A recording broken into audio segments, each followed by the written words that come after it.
নমস্কার, আমি স্নেহা। শুরু করছি আজকের গুরুত্বপূর্ণ সংবাদ। প্রথমেই হেডলাইন্স। হিংসা বরদাস্ত নয়, পরিস্থিতি সামলাতে মণিপুরে আরও 10,000 সেনা পাঠাচ্ছে কেন্দ্র। কেজরির চেয়ে হাজার গুণ ভালো, মুখ্যমন্ত্রী অতীশীর প্রশংসায় পঞ্চমুখ দিল্লির উপরাজ্যপাল। ময়নাতদন্ত শেষ, চুল্লিতে ঢোকানোর আগেই বেঁচে উঠল মরা ভুতুড়ে কাণ্ড রাজস্থানে। লোকালয় ঢোকার অপরাধ, অসমে মানুষের হামলায় অন্ধ হয়ে গেল বাঘিনী। অসমে সংগঠন ঢেলে সাজাতে তৈরি ঘাসফুল, দুলুর নেতৃত্বে 8 সদস্যের কমিটি গঠন। সাবমেরিনের ধাক্কায় ডুবল জেলেদের নৌকা, 11 জন উদ্ধার হলেও নিখোঁজ 2 মৎস্যজীবী। আদানি ঘুষ কাণ্ডের নাম জড়ালো জগনমোহনেরও। প্রতিবাদে কি জানালো ওয়াইএসআর কংগ্রেস? আপনি কোথা থেকে আমাদের ভিডিওটি দেখছেন অবশ্যই কমেন্ট করে জানাবেন। প্রতিদিন সঠিক খবর শোনার জন্য বাংলা নিউজ টাইম চ্যানেলটি সাবস্ক্রাইব করুন। আসছি বিস্তারিত খবরে। নতুন করে ফের আগুন জ্বলে উঠেছে মণিপুরে। উত্তর পূর্বের ছোট্ট রাজ্যের জাতি দাঙ্গা সামাল দিতে অল আউট অ্যাকশন মোডে কেন্দ্র। সেই লক্ষ্যেই মণিপুরে আরও 90 কোম্পানি কেন্দ্রীয় বাহিনী পাঠানোর সিদ্ধান্ত নিল কেন্দ্র, অর্থাৎ প্রায় 10,800 জওয়ান পাঠানো হচ্ছে। সব মিলিয়ে এই রাজ্যে মোট 288 কোম্পানি সেনা জওয়ান মোতায়েন করা হচ্ছে। গত 7 নভেম্বর থেকে নতুন করে উত্তপ্ত হয়ে উঠেছে মণিপুর, বিশেষ করে এখানকার জিরিবাম জেলা। এখনও পর্যন্ত 20 জনের মৃত্যু হয়েছে এখানে। পরিস্থিতি সামাল দিতে গত 14 নভেম্বর নতুন করে লাগু হয়েছে আফস্পা। বন্ধ করা হয়েছে ইন্টারনেট পরিষেবা। পরিস্থিতি সামলাতে গত 18 নভেম্বর 50 কোম্পানি আধা সেনা অর্থাৎ প্রায় 5,000 সিআরপিএফ মোতায়েন করার সিদ্ধান্ত নেওয়া হয়েছিল। এবার আরও 90 কোম্পানি সেনা মোতায়েনের সিদ্ধান্ত নেওয়া হল। শুক্রবার এই তথ্য প্রকাশ্যে এনেছেন মণিপুরের নিরাপত্তা উপদেষ্টা কুলদীপ সিং। তিনি জানান, নতুন করে আরও 90 কোম্পানি ফোর্স মোতায়েন করা হচ্ছে। এই জওয়ানরা এলাকার বাসিন্দাদের জীবন ও সম্পত্তি রক্ষা করবেন, তাঁদের নিরাপত্তা দেবেন। প্রত্যেক জেলায় আলাদা করে কন্ট্রোল রুম এবং কোঅর্ডিনেশন সেল খোলা হচ্ছে। আধা সেনার তালিকায় সিআরপিএফ জওয়ানদের পাশাপাশি থাকবে বিএসএফ, সেনা, অসম রাইফেলস, আইটিবিপি ও সশস্ত্র সীমাবল। এখনও পর্যন্ত 3,000 অস্ত্রশস্ত্র উদ্ধার করা হয়েছে, যা লুট করা হয়েছিল।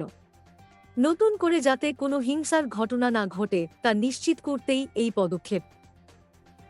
মায়ানমার সীমান্তর পাশাপাশি জায়গায় জায়গায় তল্লাশি অভিযান চালাবে নিরাপত্তা বাহিনী। কড়া হাতে পরিস্থিতি সামাল দেওয়ার নির্দেশ দেওয়া হয়েছে আধা সেনাকে। উল্লেখ্য, 2023 সাল থেকে মণিপুরে চলতে থাকা হিংসায় এখনও পর্যন্ত 258 জনের মৃত্যু হয়েছে। সেই উত্তেজনা কিছুটা থিতু হলেও গত সপ্তাহে সবচেয়ে খারাপ পরিস্থিতি তৈরি হয় মণিপুরে। জিরিবাম জেলায় হামলা চালায় কুকি জঙ্গিরা। সেই ঘটনায় নিরাপত্তা বাহিনীর গুলিতে 10 জঙ্গির মৃত্যু হলেও 6 গ্রামবাসীকে অপহরণ করে কুকিরা। গত শনিবার তাঁদের মৃতদেহ উদ্ধার হয়। এই ঘটনার পর থেকে নতুন করে রণক্ষেত্র হয়ে উঠেছে মণিপুর। প্রতিবাদে গত 2 দিন ধরে বিক্ষোভ চলছিল। রবিবার রাতে এখানকার বাবুপাড়ায় বিক্ষোভ দেখাচ্ছিল মেতেইরা। অভিযোগ, জনতাকে ছত্রভঙ্গ করতে পুলিশ গুলি চালালে সেখানে মৃত্যু হয় বছর 20-র এক যুবকের। এরই প্রতিবাদে উন্মত্ত জনতা হামলা চালায় বাবুপাড়ায় বিজেপি ও কংগ্রেসের পার্টি অফিসে। ভাঙচুরের পাশাপাশি আগুন ধরিয়ে দেওয়া হয় দলীয় অফিসে। খোদ অরবিন্দ কেজরিওয়াল তো বটেই, আম আদমি পার্টির সরকারের বিরুদ্ধে বরাবর যিনি সর্বদা খড়গহস্ত, এবার তাঁর মুখে শোনা গেল দিল্লির নয়া মুখ্যমন্ত্রী অতীশীর প্রশংসা। অতীশীকে সামনে পেয়ে শুধু তাঁর প্রশংসা নয়, অরবিন্দ কেজরিওয়ালের সঙ্গে তুলনা টেনে উপরাজ্যপাল ভিকে সাক্সেনা জানালেন, কেজরিওয়ালের চেয়ে অতীশী হাজার গুণ ভালো।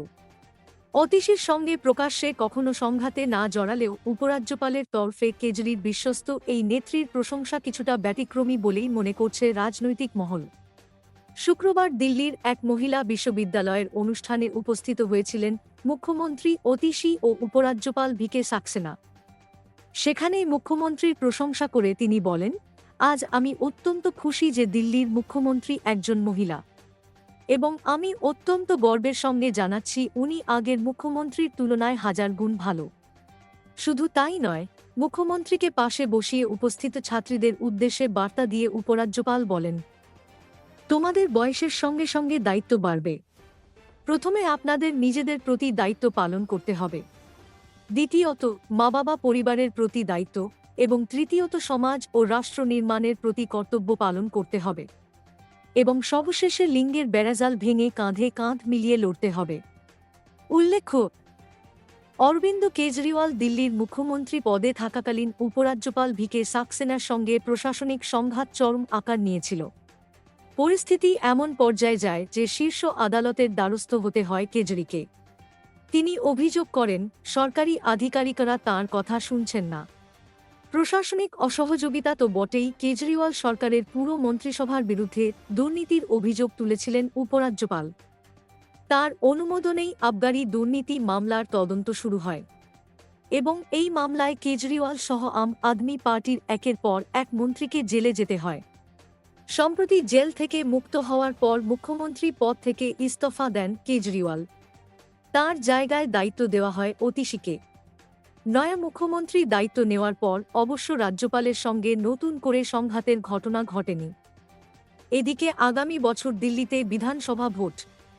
নির্বাচন কমিশনের তরফে ভোটের দিনক্ষণ প্রকাশের আগেই বৃহস্পতিবার কেজরিওয়ালকে মুখ্যমন্ত্রী মুখ করে 11 আসনে প্রার্থী ঘোষণা করে দিয়েছে আপ। এমন সময়ে উপরাজ্যপালের তরফে মুখ্যমন্ত্রী অতীশীর প্রশংসা এবং তাকে কেজরির তুলনায় হাজার গুণ ভালো মুখ্যমন্ত্রী হিসেবে উল্লেখ করা নিশ্চিতভাবে তাৎপর্যপূর্ণ। ময়নাতদন্ত সারা হয়ে গিয়েছে। ঘণ্টা 4 ফ্রিজে রেখে দেওয়ার পর চুল্লিতে ঢোকানোর জন্য নিয়ে যাওয়া হচ্ছিল লাশ। তখনই ঘটল ম্যাজিক। হঠাৎ প্রাণ ফিরে পেল সেই মৃতদেহ। প্লাস্টিকের ভেতর থেকে হাত বের করে খাটিয়ায় উঠে বসলেন ব্যক্তি। এমনই ভুতুড়ে কাণ্ড ঘটেছে রাজস্থানের ঝুনুঝুনুতে। কিন্তু শরীরে কাটাছেঁড়া করার পর কিভাবে বেঁচে উঠলেন ব্যক্তি? এই অদ্ভুত ঘটনার তদন্তে নেমে প্রকাশ্যে এল বিস্ফোরক তথ্য। জানা গিয়েছে, ওই ব্যক্তির নাম রোহিতেশ। মানসিক ভারসাম্যহীন ও বিশেষভাবে সক্ষম ওই ব্যক্তি একটি এনজিওর তত্ত্বাবধানে থাকতেন। শারীরিক অসুস্থতার কারণে তাঁকে ঝুনুঝুনুতে এক হাসপাতালে ভর্তি করা হয়। সেখানে কিছুক্ষণ আইসিইউতে রাখার পর চিকিৎসকরা মৃত বলে ঘোষণা করেন। দেহ পাঠিয়ে দেওয়া হয় মর্গে। সেখানে ময়নাতদন্তের পর ওই ব্যক্তির দেহের কোনো দাবিবার না থাকায় পুলিশ দেহ সৎকারের ব্যবস্থা করে। তার আগে ঘণ্টা 4 ফ্রিজে রাখা হয় দেহ। সেখান থেকে দেহ চুল্লিতে নিয়ে যাওয়ার সময় হঠাৎ উঠে বসেন ব্যক্তি, যা দেখে চোখ কপালে ওঠে খোদ পুলিশের। এরপরই জানা গেল গোটা ঘটনার পিছনে রয়েছে চিকিৎসকদের চূড়ান্ত গাফিলতি। তদন্তে জানা যাচ্ছে, যেহেতু ওই ব্যক্তি মানসিক ভারসাম্যহীন এবং দেহের কোনো দাবিদার নেই, তাই ময়নাতদন্তই করেননি চিকিৎসকরা। দায়সারাভাবে একটি নকল ময়নাতদন্তের রিপোর্ট পুলিশকে দিয়ে দেন চিকিৎসকরা। পাশাপাশি প্রশ্ন উঠছে যে চিকিৎসক রোহিতকে মৃত বলে ঘোষণা করেছেন তার ভূমিকা নিয়েও। হাসপাতালের মুখ্য মেডিকেল অফিসার সন্দীপ পচার ও তাঁর 2 সহকর্মী যোগেশ জাখর ও নবনীত মিলকে সাসপেন্ড করা হয়েছে। তাঁদের বিরুদ্ধে বিভাগীয় তদন্তের নির্দেশ দেওয়া হয়েছে।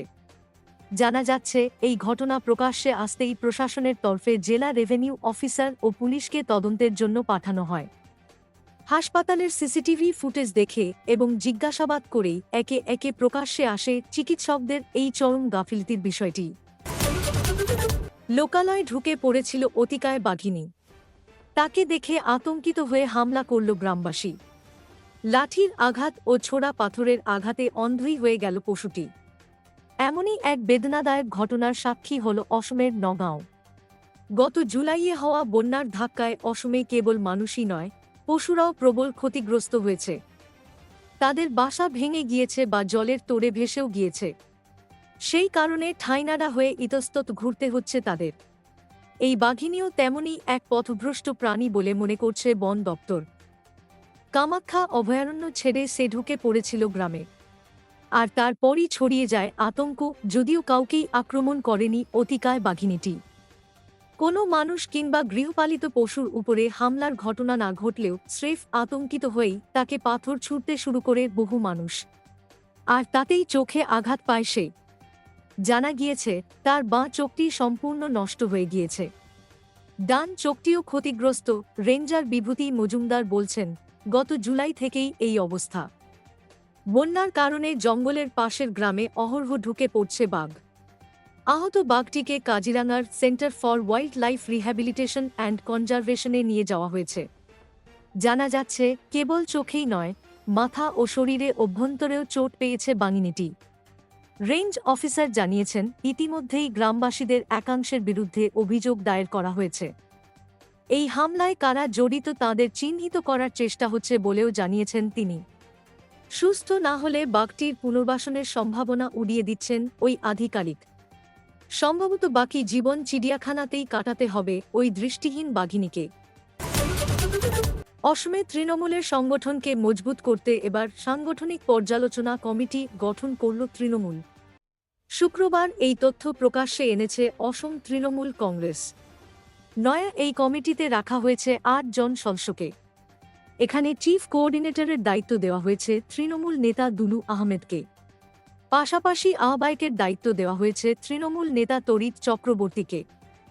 অসমে সংগঠন বাড়াতে দীর্ঘদিন ধরেই তৎপর তৃণমূল। যদিও সাম্প্রতিক সময় অসমে বেশ খানিকটা শক্তিক্ষয় হয়েছে ঘাসফুলের। লোকসভা ভোটে অসমের ৪ আসনে তৃণমূল প্রতিদ্বন্দ্বিতা করলেও জয় আসেনি। এরপর রাজ্য সভাপতির দায়িত্ব ছেড়ে দেন রিপুন বোরা। সেই পদে এখনও কাউকে না আনা হলেও ইনচার্জের দায়িত্বে আনা হয় বাংলার আইনমন্ত্রী মলয় ঘটক। তিনি দায়িত্ব নেওয়ার পর তৃণমূলে যোগদান করেন অসম জাতীয় পার্টির কার্যকরী সভাপতি দুলু আহমেদ। তাঁকেই এবার সাংগঠনিক পর্যালোচনা কমিটির প্রধানের দায়িত্ব দিল তৃণমূল। তৃণমূলের তরফে জানা যাচ্ছে, নয়া এই কমিটি অসমের প্রতিটি জেলায় ঘুরে কর্মীদের সঙ্গে কথা বলবেন এবং ঘাসফুলের সাংগঠনিক শক্তি খতিয়ে দেখবে এবং সেই অনুযায়ী দলকে রিপোর্ট জমা দেবে। পাশাপাশি কিভাবে দুর্বল জায়গায় দলকে শক্তিশালী করা যায় সে বিষয়ে পরামর্শ দেবে এই ৮ সদস্যের কমিটি, যেখানে দুলু আহমেদকে কমিটির প্রধান করার পাশাপাশি আহ্বায়ক করা হয়েছে তড়িৎ চক্রবর্তীকে। এছাড়া কমিটির বাকি ৬ সদস্য হলেন অতুল দত্ত, শিশির দেব কলিতা, বাবুল সোনোয়াল, তপন কলিতাল, রবার্ট নরজোরে ও সঞ্জীব মহন্তকে। তৃণমূলের তরফে জানা যাচ্ছে, এই কমিটির রিপোর্টের উপর ভিত্তি করে পুনরায় রাজ্যে নয়া কমিটিগুলি গঠন করা হবে। ২০২৬ সালে অসমে বিধানসভা নির্বাচন, অর্থাৎ হাতে অনেকটাই সময় রয়েছে। তার ক্ষত সারিয়ে নব উদ্যমে মাঠে ঝাঁপিয়ে পড়তে চায় তৃণমূল।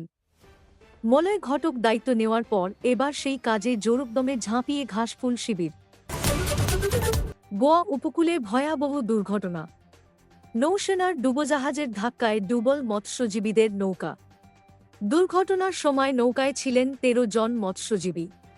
তাঁদের মধ্য থেকে ১১ জনকে উদ্ধার করা সম্ভব হলেও ২ জনের এখনও কোনো খোঁজ পাওয়া যায়নি। তাঁদের সন্ধানে জোরকদমে শুরু হয়েছে তল্লাশি অভিযান।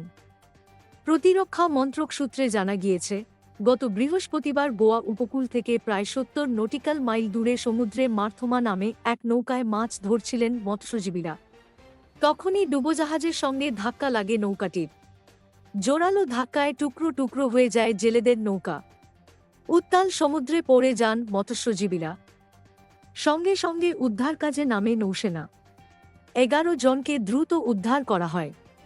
তবে প্রাথমিক অনুসন্ধানের পর ২ মৎস্যজীবীর কোনো খোঁজ পাওয়া যায়নি। এই অবস্থায় ওই দুজনের খোঁজ পেতে জোরকদমে শুরু হয়েছে তল্লাশি। নৌসেনার সঙ্গে তল্লাশি অভিযানে যোগ দিয়েছে মুম্বাইয়ের মারিটাইম রেস্কিউ কোঅর্ডিনেটর সেন্টার ম্যাক। এই ঘটনা প্রসঙ্গে নৌসেনার এক মুখপাত্র জানান, নিখোঁজ ওই ২ মৎস্যজীবীকে উদ্ধার করতে কোনো খামতি রাখা হচ্ছে না। তল্লাশি অভিযানে উপকূলরক্ষী বাহিনী থেকেও সাহায্য নেওয়া হচ্ছে। উদ্ধার অভিযানে নৌবাহিনী ৬টি জাহাজ এবং নজরদারি হেলিকপ্টার মোতায়েন করা হয়েছে। কিভাবে এই দুর্ঘটনা ঘটল সেটাও খতিয়ে দেখা হচ্ছে। যে ডুবোজাহাজের সঙ্গে সংঘর্ষ হয়েছে সেটি স্করপেন শ্রেণীর। নৌসেনার অত্যন্ত শক্তিশালী এই ডুবোজাহাজ, যা নজরদারি চালানোর পাশাপাশি সমুদ্রে যুদ্ধ চালাতে ভীষণ রকম পারদর্শী। নিঃশব্দে হামলা চালাতে এই জুড়ি মেলা ভার। এহেন ডুবোজাহাজ কিভাবে মৎস্যজীবীদের নৌকার সঙ্গে ধাক্কা খেল তা তদন্ত করে দেখা হচ্ছে। পাশাপাশি ডুবোজাহাজটির কোনো ক্ষয়ক্ষতি হয়েছে কিনা সেটাও খতিয়ে দেখা হচ্ছে। অবশ্য এই ধরনের ঘটনা এই প্রথমবার নয়। চলতি বছরের আগস্টে তামিলনাড়ুর উপকূলে শ্রীলঙ্কার নৌবাহিনীর একটি জাহাজের সাথে একটি মাছ ধরার নৌকার সংঘর্ষ হয়, যার জেরে মৃত্যু হয়েছিল এক মৎস্যজীবীর। গৌতম আদানির বিরুদ্ধে বর্ষর কেলেঙ্কারির অভিযোগ এনেছে আমেরিকার আদালত। বৃহস্পতিবার থেকে এই অভিযোগ ঘিরে শোরগোল ভারতে। উঠেছে ধনকুবেরের গ্রেপ্তারির দাবিও। এহেন পরিস্থিতিতে এবার এই কেলেঙ্কারিতে নাম জড়াল অন্ধ্রের প্রাক্তন মুখ্যমন্ত্রী জগনমোহন রেড্ডিরও। অভিযোগ, 2021 সালের আগস্টে তাঁর সঙ্গে সাক্ষাৎ হয় আদানির। অন্ধ্রের সরকারি সংস্থার সঙ্গে সোলার এনার্জি কর্পোরেশনের 7,000 মেগাওয়াট বিদ্যুৎ সরবরাহের চুক্তি নিয়ে কথা হয় তাঁদের। সেই সময় নাকি আদানি সরাসরি ঘুষের প্রস্তাবও রাখেন। এই বিষয়ে মুখ খুলেছে জগনমোহনের দল ওয়াইএসআর কংগ্রেস। বিবৃতি দিয়ে তারা জানিয়েছে, 2019 থেকে 24 সালের সময়কালে যখন তাদের সরকার ক্ষমতায় ছিল আদানি গ্রুপের সঙ্গে কোনোরকম সরাসরি চুক্তি হয়নি। তাছাড়া তাদের সরকারের ক্ষমতায় থাকার সময় কোনো ধরনের আর্থিক অনিয়ম হয়নি। যা অভিযোগ উঠছে তা যথাযথ নয় বলেই দাবি। আসলে আদানি ঘুষ কাণ্ডে উঠে এসেছে এক রহস্যময় ব্যক্তির নাম। তার নাম ফরেন অফিসিয়াল এক। কে এই রহস্যময় ব্যক্তি? তার নাম আদৌ জানানো হয়নি। তবে এটা জানানো হয়েছে তিনি অন্ধ্রপ্রদেশের এক উচ্চপদস্থ সরকারি আধিকারিক। 2019 সালের মে মাস থেকে 2024 সালের জুন পর্যন্ত তিনি ওই পদে ছিলেন। আর তাঁকেই মোট ঘুষের অঙ্কের 1750 কোটি টাকা দেওয়া হয়েছিল। স্বাভাবিকভাবেই জল্পনা বাড়ছে এই ব্যক্তিকে। আর যেহেতু তিনি সরকারি আমলা, তাই নাম জড়াচ্ছে সেই সময় ক্ষমতাসীন জগনমোহন সরকারেরও। প্রসঙ্গত, দেশের অন্যতম ধনী ব্যক্তির বিরুদ্ধে বড়সড় কেলেঙ্কারির অভিযোগ এনেছে মার্কিন আদালত। অভিযোগ, ভারতের বৃহত্তম সৌরবিদ্যুৎ প্রকল্পের বরাত পেতে ভারত সরকারের আধিকারিকদের 256 মিলিয়ন মার্কিন ডলার ঘুষ দেওয়ার প্রস্তাব দিয়েছেন আদানিরা। ভারতীয় মুদ্রায় যা 2200 কোটি টাকারও বেশি। তার ভাইপো সাগরও এই মামলায় অভিযুক্ত। অভিযুক্তদের মধ্যে রয়েছেন আদানি গ্রিন এনার্জি লিমিটেডের সিইও বিনীত জৈন। আজকের মতো খবর এখানেই শেষ হলো।